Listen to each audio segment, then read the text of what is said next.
On October 20th, 1975, a young teenage girl by the name of Dupain-Cheng was walking home from school by herself at around 8 at night. The young girl had been at a school dance and decided to leave early after suddenly losing energy on the dance floor despite previously enjoying the upbeat music and dancing with her friends. She could hear music behind her in the distance, blaring from the open windows of the gym while ever-changing light was shining through. She felt a bit guilty having to leave the event so early, especially since she promised herself that she would make a move and ask her crush, Adrian Agreste, to dance with her that night. This was her chance to slow dance with him and maybe even confess her feelings to the young supermodel. But her anxiety once again got the better of her and she chickened out at the last minute. Before she knew it, she couldn't go on and felt the need to leave the event. The night sky was dark with only the moon peeking out from some large clouds and the streetlights ahead of her available to help her find her way home. The area was bare though, not a single soul in sight on the streets of Paris. It was a little chilly out, too, which didn't bother her as much since she had her father's big boho jacket draped over her shoulders, making it look like she was wearing a cape. The black fringe strands attached to the bottom of the sleeves kept hitting the sides of her legs while gusts of wind kept blowing a bit of her hair in her face. She worried that this was going to mess up the look of her hair that she worked so hard to put together in that popular hairstyle famously worn by Olivia Newton-John, a center-part style for the bangs and a shoulder-length flip. She walked briskly in her baby blue bell-bottom pants and reddish-pink high-rise shoes, passing every other store that looked dark and dead inside after being closed for the night. But, while doing so, she wondered what type of fun she was missing out on due to not being at the dance with all her friends. She could have had that dance with Adrian if she had just gotten out of her own way and asked him. Maybe then her rival Chloe Bourgeois wouldn't have him all to herself for the night like she did now that Marinette was gone. It bothered Marinette that her crush would be left to probably be in the arm of one of the meanest girls in school, but there was a small bright side. At least he wouldn't be in the arms of Lila Rossi, a new student who had recently joined her class and had a nasty habit of lying. That girl lied as often and easily as she breathed. Marinette once caught her even lying about her connections with Ladybug, Marinette's superhero alter ego, to Adrian. Although her Kwame, Tiki, advised her not to spy on the two, Marinette decided to do it anyway out of concern for Adrian's safety. She soon found out that had she never done that, she wouldn't have known the girl's true colors,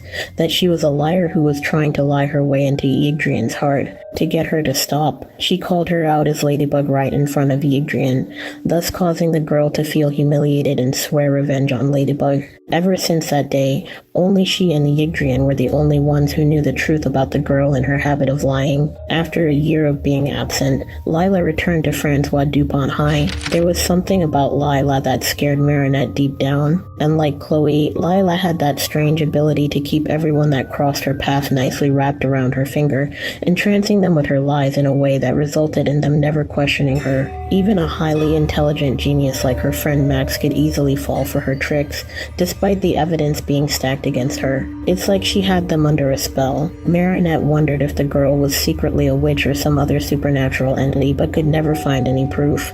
Until one night.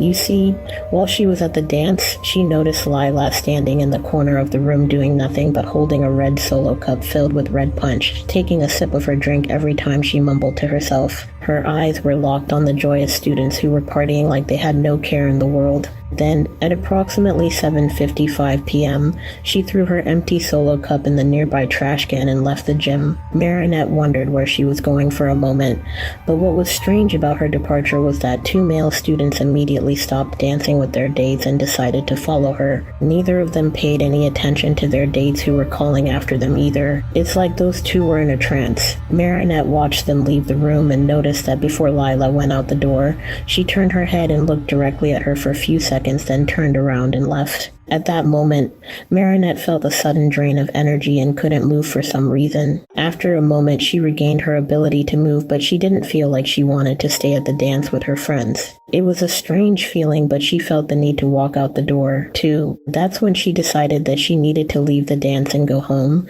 telling her friend, Alia, that she was feeling a bit tired. Her parents had said before she left her house that night that they wanted her back home around 9 o'clock, but she figured that since she was already feeling feeling tired. It would be best to come home early, although Alia found the excuse very weird, especially since the dance had just started an hour before. She didn't question it, showing more concern over her best friend's well-being. Alia had offered to walk Marinette home, feeling that it wouldn't be right to let her friend walk all the way home by herself while it was dark out, but Marinette insisted that she should go alone. Now she found herself walking alone at night, making her way around the corner of one of the buildings in her neighborhood, but not any sound. Even the wind started settled down. She could only hear the pitter-patter of her shoes on the sidewalk as she tried to hurry home. She was even starting to feel better than she did when she was at the school. Within a couple of minutes, however, she came close to one of the stores that was a couple of blocks away from her house and suddenly felt another drain of energy. While she was about to pass a dark alleyway between two buildings,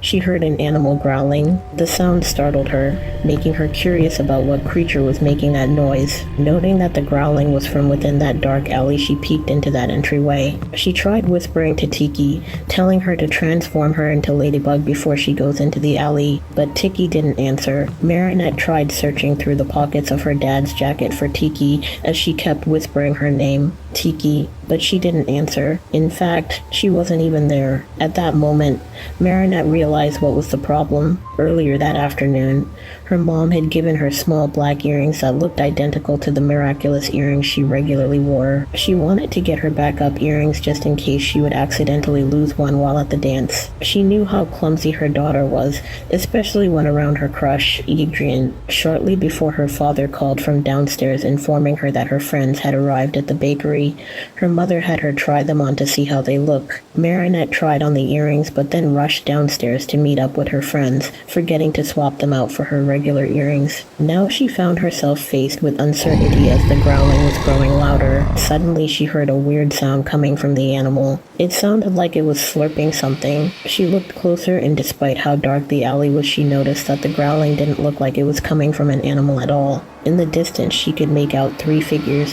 what looked to be two boys and one girl. The girl looked familiar. Marinette saw who she was. It was Lila, and she was with the two boys who followed her out of the gym. Though something was weird about this scenario, Lila's eyes were starting to glow, and her nails had rapidly grown into claws. On top of that, she was slurping some mist coming from the boy as he was starting to levitate. Was she sucking his soul? It seemed like she was. Marinette couldn't believe her eyes. Lila wasn't human. Her eyes widened as she gasped. Just then, Lila shot a look at Marinette. She had heard her and now was coming toward the girl as the boy she was consuming the soul of dropped behind her. Lila stopped and stood a foot away from Marinette and gave an evil grin as she stared right at her. Marinette's heart started pounding as she started to sweat. She was face to face with a monster who she thought was just another classmate, and she had no way to defend herself. As much as she wanted to, she knew there was no point in trying to fight off, so she decided she needed to get to safety as quick as possible. She slowly backed away from the entryway and then bolted down the sidewalk as fast as she can. She could hear the loud screech made as Lila started running behind her. At one point, she threw her father's jacket at the beast as an attempt to slow her down, but Lila caught it and tossed it onto the street. Marinette started panting and growing tired, but she knew she couldn't stop running. She had to get home and escape Lila before it was too late.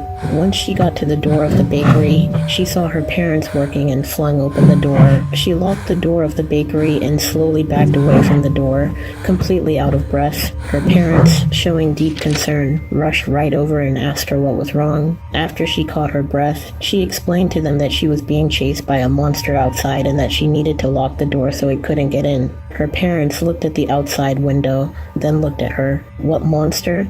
they asked. To Marinette's surprise, there was no one there. Lila was gone. Marinette stood there baffled at the realization that she had practically vanished. Where did she go? Just then, her father asked her where his jacket was, the one that he let her borrow for the night. Marinette, remembering that she threw the jacket at Lila while running home, sheepishly explained to her father what had happened. She thought he might be mad at her for losing it because she knew that was his favorite one. But to her surprise, he wasn't. Seeing how scared she was and assuming that she might have been chased by something terrifying, both of her parents just hugged her. It didn't matter what item she lost.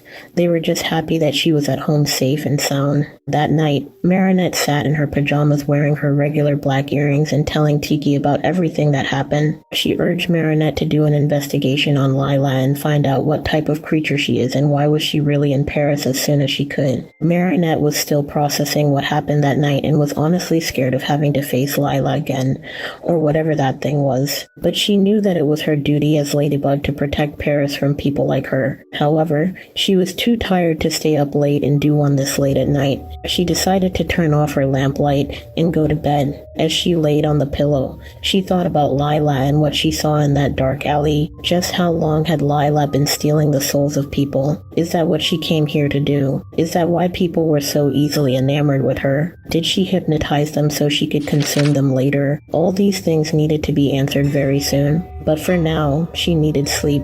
After all, Ladybug and Cat Noir would surely take care of this problem very soon.